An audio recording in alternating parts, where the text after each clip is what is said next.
बिस्मिल्लाहिर्रहमानिर्रहीम। अस्सलाम वालेकुम व्यूवर्स, आप देख रहे हैं अपना यूट्यूब चैनल हज़ारों कुकिंग पॉइंट और हम रोज़ की तरह आपकी खिदमत में हाजिर हुए न्यू और यूनिक स्टाइल की एक रेसिपी के साथ, जो कुछ हम बनाते हैं आपके स्टाइल से और कुछ अपने स्टाइल से।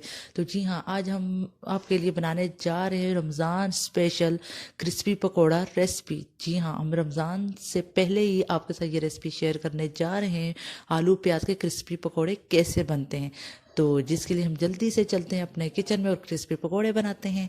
तो जी हाँ, यहाँ पे मैंने अपने किचन में आ चुकी हूँ और यहाँ पे सबसे पहले मैंने 1.5 कप बेसन लिया है और साथ में यहाँ पे मैंने एक लाल मिर्च पाउडर, चुटकी हल्दी और 1 चम्मच ज़ीरा पाउडर और आधी चम्मच नमक डाला।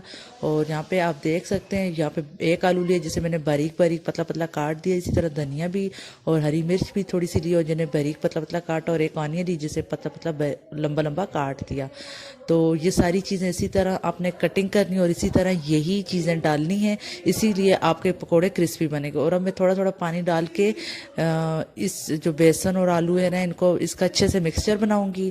तो यहाँ पे मैंने हल्का सा पानी डाला, इसका अच्छा सा बहुत ज़्यादा पतला नहीं करना, थोड़ा थिक थिक रखना है ताकि हमारे पकोड़े क्रिस्पी क्रिस्पी बने। तो आलू प्याज के जब भी पकोड़े बनाएं तो इसमें टमाटर नहीं डालने, टमाटर डालने से वो सॉफ्ट हो जाते हैं, पकोड़े क्रिस्पी नहीं रहते। जी हाँ, तो यहाँ पे हमारा ये मिक्सचर रेडी हो चुका है पकोड़ों का। यहाँ पे मैंने अपने चूल्हे आई टच पे कढ़ाई रख दी है ऑयल डालकर, और यहाँ पे मैंने मीडियम आंच की हुई है। और यहाँ पे अब ऑयल गर्म हो चुका है, तो इसमें मैं पकोड़े डालती जाऊँगी जितने भी कढ़ाई में आएंगे। और फ्लेम मैंने मीडियम ही रखनी है, और या मीडियम से थोड़ी सी हाई रखनी है, फुल हाई नहीं रखनी। तो यहाँ पे अब ये पकोड़े मैं डाल रही हूँ और साथ साथ इनको उल्टाते रहना है ताकि ये एक साइड से जरा और ज़्यादा पक जाए और साइड से जल जाएं। तो यहाँ पे ये बिल्कुल बराबर से क्रिस्पी से लाइट ब्राउन से पकोड़े हमारे रेडी हो चुके हैं। और मैं निकाल के मज़ीद जो अपना मिक्सचर है बेसन का वो डालती जाऊँगी। और साथ ही साथ अगर अभी तक आपने हमारा चैनल सब्सक्राइब नहीं किया तो प्लीज़ सब्सक्राइब करें और बेल नोटिफिकेशन को ऑल करना मत भूलिएगा, क्योंकि हम चाहते हैं हमारी तमाम इंटरेस्टिंग वीडियो सबसे पहले आप तक पहुंचनी चाहिए। और अगर हमारी वीडियोस आपको पसंद आती रहे तो इसी तरह लाइक करें, शेयर करें एंड कमेंट्स में हमें ज़रूर बताइएगा जब भी आपने हमारी ये रेसिपी ट्राई की।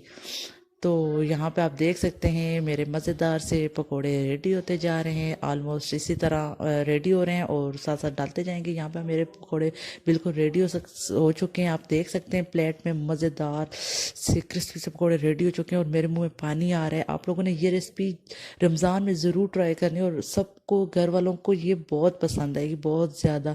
ये देख सकते हैं मैं तोड़ रही हूँ, ये कितने क्रिस्पी हैं। तो आज के लिए इजाज़त दीजिए।